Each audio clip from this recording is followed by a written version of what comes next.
Every once in a while, the NFL gives us a moment that's bigger than football, a flash where one player's voice cuts through all the noise and shakes an entire franchise to its core. It's not just about stats or highlights.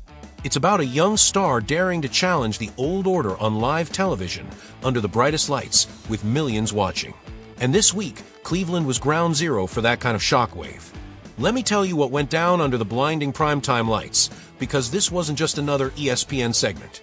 It was a live-fire moment that Cleveland fans will be talking about for years. I was watching it unfold in real time, and I swear to you, it felt less like a TV interview and more like a tectonic shift in the Browns' locker room. 8 minutes into what was supposed to be a wholesome showcase of unity between head coach Kevin Stefanski and quarterback Shedeur Sanders, Stephen A. Smith tossed out a softball, one of those easy questions meant to keep everything safe and diplomatic. But Sanders? He didn't go safe. He didn't go diplomatic. He stared right into that camera, voice steady, and dropped a line that detonated across the football world. I can't control who benches me. I just control what I do on the field.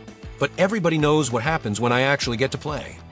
The studio erupted cheers, gasps, laughter all colliding at once. And there was Stefanski, forcing a brittle smile, fidgeting with his headset, blinking too fast. I could feel the tension radiate off the screen. It was cinematic. The young gunslinger, unafraid and precise, challenging the old guard on live television. Within seconds, social media caught fire. Twitter timelines ignited. TikTok edits were popping up before the commercial break even aired. By midnight, a post with a caption, "Sanders just cooked Stefanski live on TV. He's fearless now," had 2.3 million impressions. Another viral clip read, "This man really said, everybody knows without even blinking." And make no mistake, this wasn't some isolated flare-up. This was the climax of a storm that had been brewing for months. Ever since Sanders' controversial suspension during training camp, whispers about a power struggle have been floating through Berea. Behind closed doors, Sanders had been frustrated, angry even, that his dynamic skill set was shackled by conservative, outdated play calling. He wanted the offense to evolve, to unleash the firepower he knew he could bring. Stefanski, rooted in rigid system execution, waved him off. Old-school authority butting heads with new generation expectations. Week after week, meetings got louder. Tension thickened. Teammates started to notice. Sanders prepared like a veteran, studied film like a coordinator, and when he did get snaps, his production eclipsed that of the entrenched starters. And yet, he stayed on the sidelines. Even offensive coaches who quietly lobbied for more Sanders reps were stonewalled.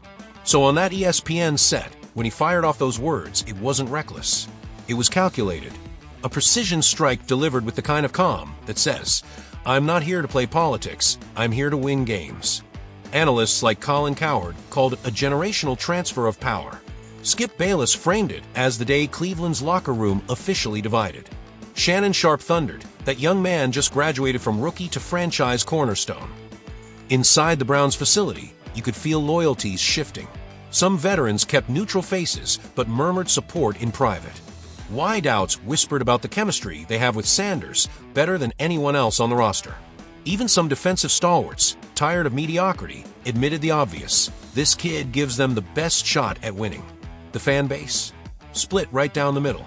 Older fans fumed over what they saw as disrespect for hierarchy and tradition. Younger fans crowned Sanders a hero for standing up to what they view as stale leadership. Reddit was a bonfire of takes. Finally, someone with backbone in Cleveland. Stefanski's been wasting this roster for years, one comment read. Another shot at the top. Sanders just became my favorite Brown. Kid refuses to accept mediocrity. By Wednesday morning, reports surfaced that Sanders' agent met with the front office, rumors of expanded roles, play calling input, even contract adjustments on the table. Translation: Sanders had turned a viral moment into real organizational leverage. And now, Stefanski's trapped in a minefield, ownership pressure from above, a budding player rebellion from below, and relentless media scrutiny all around. The numbers back Sanders up, too. Despite limited snaps, his efficiency is elite, higher completion rate than the starter, superior yards per attempt, 0 interceptions, multiple touchdowns. And the explosive plays? Off the charts. Receivers rave about his arm strength and his poise when the pocket collapses. The offensive coordinator reportedly wants more Sanders, but Stefanski's resistance lingers. And here's the thing, this isn't just about stats.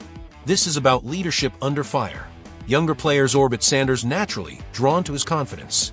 Veterans respect his meticulous prep work and his calm under pressure. He's become the guy who keeps producing, keeps grinding, even as the organization around him feels unstable. Now the Browns' hierarchy is wobbling. The head coach represents the old world, authority rooted in position, not proof. Shedeur Sanders represents the modern NFL quarterback, media-savvy, production-driven, and unafraid to call out dysfunction. Cleveland has a choice to make. And I'm telling you right now, after what we all witnessed on national television, the locker room and the fan base may have already chosen. I've covered plenty of quarterback controversies in my time, but what's unfolding in Cleveland right now is on a completely different level. This isn't just a clash between player and coach. It feels like the start of a cultural earthquake inside the Browns organization. And the moment it began, I knew we were witnessing something historic. It all started when Shedeur Sanders, the young rookie quarterback who's already turned heads across the league, sat down under the primetime lights of a national broadcast. Most rookies in that spot would have leaned on cliches, given safe answers, and tried to keep the peace. But not Shedeur Sanders. With a calm, unshakable tone, he dropped a line that detonated like a bomb. "I can't control who benches me. But everybody knows what happens when I actually get to play." In that single sentence, Sanders didn't just speak his truth. He challenged his head coach, Kevin Stefanski, right in front of millions of viewers.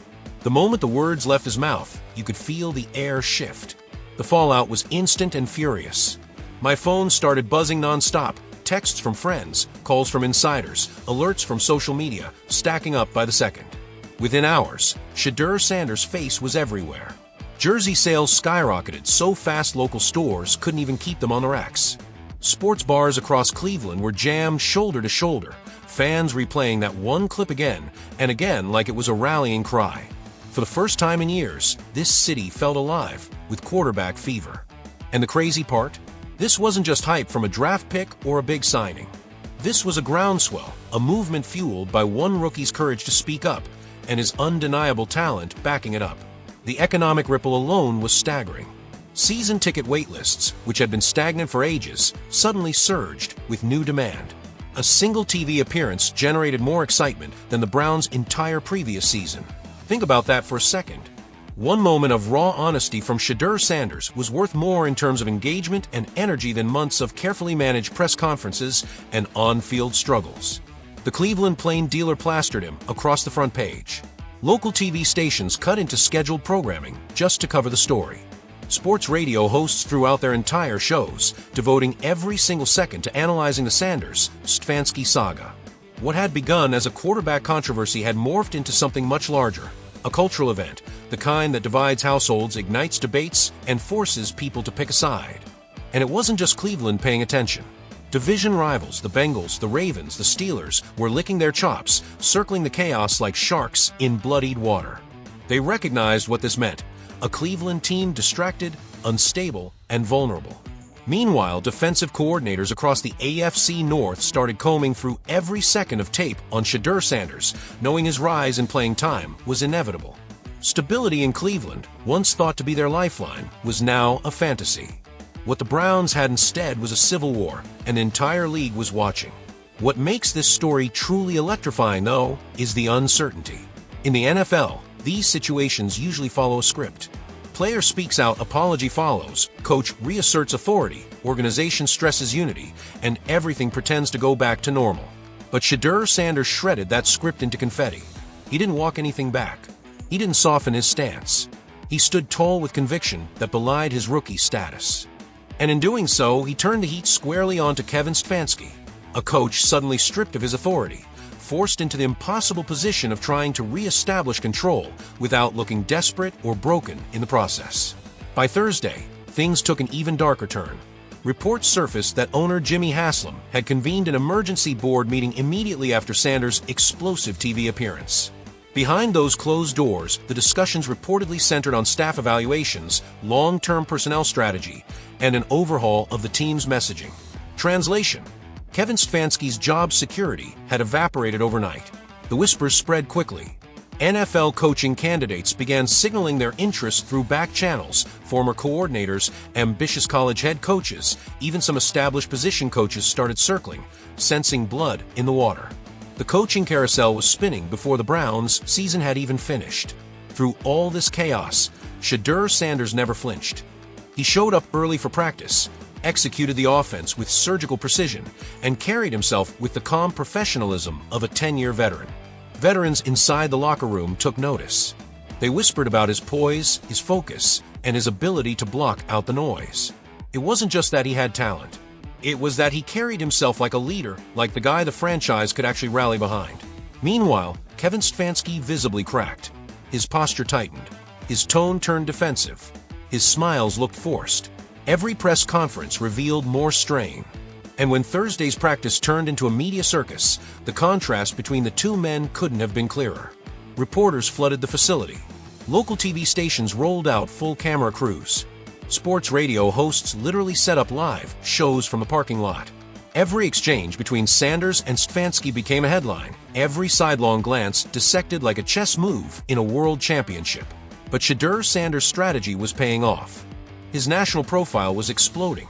In just 3 days, his Instagram following jumped by 500,000.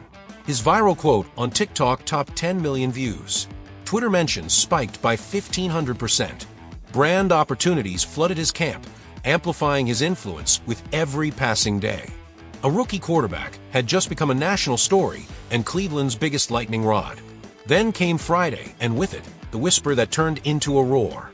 Multiple league sources leaked that Browns veterans had requested a private meeting with ownership. Their agenda: the competence of the coaching staff, the overall direction of the franchise, and the eroding confidence inside the locker room. That kind of move is almost unheard of in the NFL. It signaled one undeniable truth: the locker room was quietly uniting behind Shedeur Sanders, even if public statements remained polite and neutral. The war lines were drawn, and everyone knew it. At that point, it stopped being about football. This had turned into psychological warfare. Shedeur Sanders was proving that leadership in today's NFL isn't about age, title, or years of service. It's about timing, precision, and authenticity. Sports psychologists even pointed to the saga as a textbook case of authority being wrestled away from institutional hierarchy. Former NFL veterans split into camps, some applauding Sanders' authenticity and refusal to accept mediocrity, others warning that this kind of defiance sets a dangerous precedent. But that debate only highlighted the bigger picture. This wasn't just about Cleveland. This was about the NFL itself. The era of player empowerment colliding head-on with the old guard of entrenched authority. The timing of Sanders' TV moment couldn't have been more perfect. A Tuesday night primetime slot meant maximum audience. Social media algorithms did the rest, turning controversy into wildfire. By Wednesday morning, the story dominated every network. Local Cleveland media personalities picked sides, some defending the sanctity of hierarchy, others praising Sanders' fire and honesty. The divide mirrored the community itself. A battle not just about football, but about values, leadership, and what kind of identity the franchise should embrace moving forward. By the weekend, the fan base had made its choice. Hashtags calling for Sanders trended nationally. Fan clubs staged demonstrations outside team headquarters. Prominent Cleveland voices declared open allegiance. For a city that had been scarred by decades of quarterback instability and organizational dysfunction, Shedeur Sanders became more than a player. He became a symbol, a beacon of hope in a storm that had defined the Browns for far too long. And then came Tuesday, the bombshell. Trusted outlets broke the news that Kevin Stefanski had submitted his resignation after a private meeting with ownership. His official statement cited philosophical differences, but everyone knew the truth. The balance of power had shifted. In the span of a single week, Shedeur Sanders had transformed from an outspoken rookie into the cornerstone of the franchise. His viral television moment didn't just spark controversy, it forced evolution. By Wednesday, interim coaches were in place, Sanders had expanded responsibilities, and practice schemes were rewritten to highlight his strengths. Veterans, once weary of the circus, expressed cautious optimism. They could feel the tide turning. And through it all, one brutal lesson had become clear: true leadership cannot be manufactured by hierarchy or protected by politics. Authenticity, courage, and adaptability are the new currency of success. Shedeur Sanders had become the catalyst for change, forcing Cleveland into a new era with nothing more than poise, consistency, and the audacity to speak his truth. Stefanski, once seen as the steady hand, became a cautionary tale, a reminder of what happens when leadership resists the inevitable. This story has grown beyond football. It's about leadership, authenticity, and courage under fire. Shedeur Sanders is no longer just the quarterback of the future. He is the embodiment of a revolution already won.